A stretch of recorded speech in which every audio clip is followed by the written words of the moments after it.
Est-ce que les machines sont vraiment en train de voler notre taf de designer, un métier qui est pourtant créatif? Quand tu regardes l'histoire de l'humanité ainsi que l'évolution des nouvelles technologies, tu peux constater que les machines ont complètement bouleversé un grand nombre d'industries. L'exemple le plus obvious sont les travailleurs à la chaîne en usine.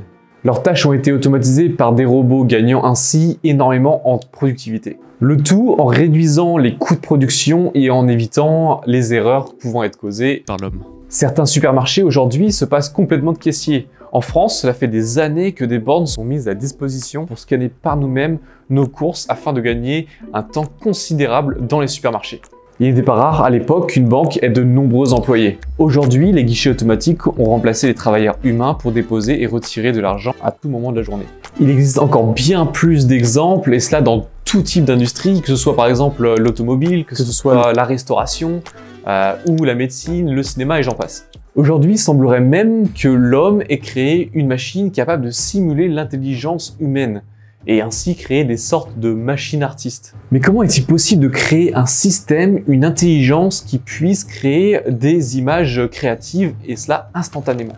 Pour nous, êtres humains, trouver des idées créatives s'obtient la plupart du temps dans ce que nous avons déjà vu, ce que nous avons vécu, nos expériences. Parfois, nous cherchons l'inspiration ailleurs sur différents sites créatifs. D'ailleurs, parenthèse pour tous les designers, l'idée ici, ce n'est pas de copier les créations d'autres artistes, mais au contraire, s'inspirer de différents concepts, les mélanger entre eux afin de ressortir avec un concept unique qui est le tien.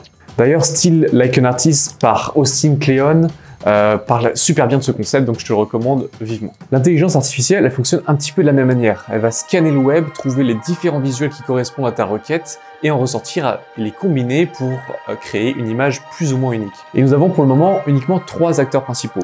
Midjourney, DALL-E et Disco Diffusion, qui est une intelligence artificielle dirigée par Google. Pour ma part, j'ai eu l'occasion de m'amuser avec Midjourney uniquement. Directement, j'ai vu en fait le potentiel de l'outil. J'ai décidé du coup de souscrire à leur abonnement, qui est 30 $ je crois par mois. Mais en contrepartie, en fait, tu vas pouvoir créer en illimité des images, étant donné que tu vas voir que c'est un jeu qui est vraiment addictif et tu vas facilement atteindre la limite. Pour avoir un accès à Midjourney et DALL-E, d'ailleurs, c'est un peu tricky. Il va te falloir te rejoindre une liste d'attente et ensuite, ils vont t'envoyer un email pour dire que tu vas pouvoir utiliser l'outil. Pour ma part, j'ai dû attendre un petit peu. D'ailleurs, pour DALL-E, j'attends toujours d'avoir accès à l'outil. Donc, c'est un petit peu long si tu veux y accéder. Ouais, il faut être patient, mais bon. Si tu veux essayer Midjourney, sache que j'ai ajouté 5 invitations dans l'outil, la dernière outil que j'ai créé, la librairie ultime, où tu peux retrouver différents sites web qui vont t'aider dans ton travail en tant que designer. Bah, sache que voilà, il y a 5 invitations dedans dans la rubrique AI. Donc si tu veux aller les choper, vas-y maintenant. Ou sinon, comme un bon youtubeur que je suis, je vais du coup distribuer 3 invitations Midjourney aux personnes qui auront laissé un commentaire et un like. Donc libre à toi, si tu as envie d'avoir un accès et qu'il n'y a plus de place sur l'outil, sache qu'il est possible en laissant un petit commentaire. Je pique du coup, je sélectionne semaine prochaine 3 gagnants. Tu vas voir, le concept de l'outil, il est ultra simple. Il te suffit de taper /imagine suivi d'une description en anglais de ton image et tada, tu vas voir, la magie va opérer, tu vas recevoir 4 images de ton concept. Tu verras qu'au départ, les résultats sont vraiment pas fous, mais tu vas voir, à force d'itération, l'IA va affiner les résultats et tu vas ressortir avec une image qui va être plus ou moins potable et graphiquement intéressante. D'ailleurs, voici une petite liste de tips qui vont te permettre d'améliorer considérablement tes résultats. Ces tips ont été trouvés sur Midjourney et sont aussi présents dans l'outil que je t'ai préparé dans la description. Premièrement, ne pas hésiter à décrire un style graphique en particulier en mentionnant des artistes connus ayant un style bien propre à eux. Par exemple, A Tech Product by Studio Ghibli. Ou sinon, secondement, mentionner des visuels ou des objets possédant pas mal d'images sur le net. Par exemple, A Cat Swimming Underwater. Ou troisièmement, sois spécifique sur le résultat que tu souhaites. Évite par exemple Monkeys Doing Business, mais essaie plutôt 3 Monkeys in Business Suits.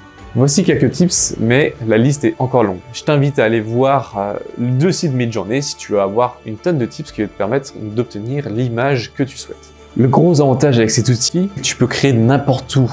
Pas besoin d'être collé à ton écran pour générer de nouvelles idées visuelles. Comme tu peux voir, les résultats sont vraiment bluffants, mais compliqués à exploiter. Comme tu peux voir, notamment avec les visages, on dirait une créature qui sort tout droit des enfers. Mais du coup, il y a un petit outil, une petite IA qui va te permettre de corriger un petit peu cette créature et donner un peu plus d'âme à ces visages. Cet outil, il est dans la description, il se nomme Arc. C'est un outil qui va te permettre, qui détecte en fait les visages et qui va te permettre en fait d'améliorer leur aspect. Sinon, tu as peut-être des questions que tu peux te poser au sujet de cette IA, notamment au niveau des droits d'auteur. Qui possède cette image? Est-ce qu'il est possible d'utiliser ces créations avec nos propres clients? Il faut savoir que toutes les créations réalisées sur Midjourney appartiennent à la plateforme. Mais tu es libre d'utiliser ces images comme tu le souhaites, sauf si tu les utilises pour une compagnie qui fait plus d'1 million de dollars de chiffre d'affaires par an. Dans ce cas-là, tu vas devoir souscrire à l'abonnement de 600 $ par an. Je peux te recommander d'utiliser ces images comme inspiration ou base pour tes designs, mais en aucun cas réutilise-les telles quelles, étant donné que les résultats manquent cruellement quand même de détails. Ou du moins, tu vois que c'est une intelligence artificielle qui l'a créé et il y a vraiment des formes bizarres qui peuvent popper ici et là sur ton visuel. Je me suis amusé d'ailleurs à recréer la sculpture de Jeff Koons en 3D.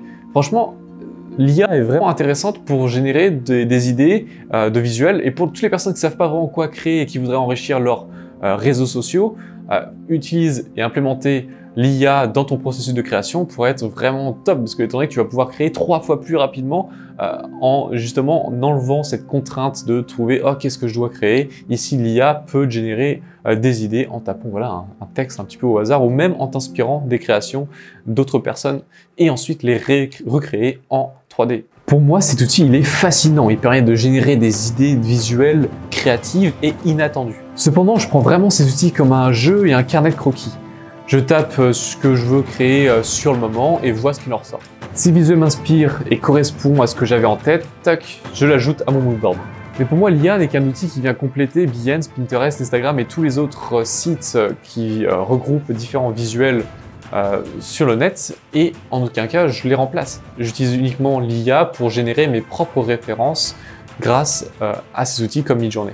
Pas d'inquiétude, l'IA n'est pas prête à remplacer notre métier de graphiste, ou du moins pas encore. Le graphisme va évoluer, et cela en positif. Tout comme les autres métiers qui ont connu une révolution technologique, le graphisme ça va être la même chose, et on va devoir, tout comme eux, devoir nous adapter. Nous allons devoir apprendre à contrôler ces nouveaux outils, diversifier nos compétences et surtout pousser l'une des compétences et des atouts principaux de l'homme, qui est la créativité. Il est important de la travailler pour revenir avec des concepts innovants, créatifs, inattendus, et de cette manière nourrir l'IA, l'outil, pour créer ces visuels. Si tu es designer 3D, je pense que le motion 3D a encore quand même pas mal d'années devant elle, étant donné qu'il y a quand même pas mal de paramètres à prendre en compte avant d'automatiser et de créer un système qui puisse générer des animations automatiquement. Donc je pense quand même qu'on a pas mal de temps devant nous, et que voilà, tu dois gérer le lighting, texturing, etc. Mais aussi dire, ok, quel type de mouvement tu veux, et si tu veux avoir des animations qui soient un petit peu plus fantaisistes, que l'on n'a pas vu ailleurs, ça va être compliqué de scanner le net et trouver des références qui vont matcher l'animation que tu veux créer. Cependant, c'est sûr que l'IA va bousculer notre industrie, et même dans le futur, je ne serais pas surpris de voir que ce concept de polygone n'existe même plus et qu'on ait un concept complètement différent grâce à l'IA. Il est important pour nous de comprendre la trajectoire que prend les nouvelles technologies et s'adapter en conséquence. Personnellement, le plan d'action que j'ai mis en place directement dès l'arrivée de Midjourney a été de travailler ma créativité. D'ailleurs, je te la recommande aussi vivement. C'est chaque matin, tu prends un petit carnet, tu notes des idées de visuels, d'animation pour une série que tu crées sur Instagram. Notamment, c'est ce que je fais avec ma série Waken. Si tu n'as pas encore vu, je t'invite à voir sur mon Instagram. Ce que je fais, en fait, je cherche des nouvelles idées de ce que je pourrais créer. J'essaie de muscler ma créativité. La créativité est un muscle que nous devons entretenir afin de parer tout éventuel changement lié à notre industrie ainsi que notre monde. Et nous devons plus que jamais rester motivés, rester créatifs, rester unis.